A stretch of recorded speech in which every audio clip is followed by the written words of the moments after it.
增加3倍。因为在睡眠期间呼吸不顺，身体反复缺氧，心跳、血压都会飙高，长期下来身体得不到休息，自律神经更加不协调，罹患脑中风还有心肌梗塞等心血管疾病的风险也会大大增加。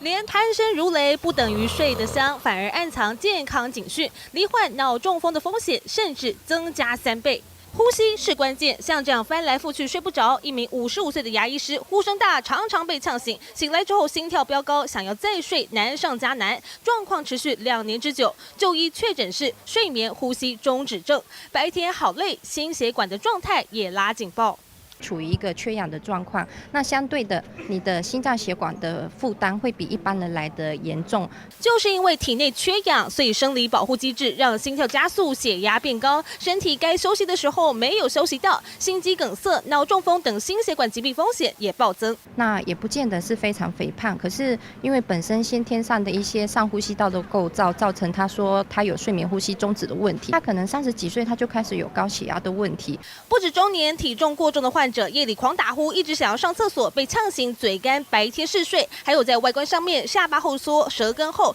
都要及早就医，以免长时间下来引发其他健康危机。记者谢安甘尔地台北采访报道。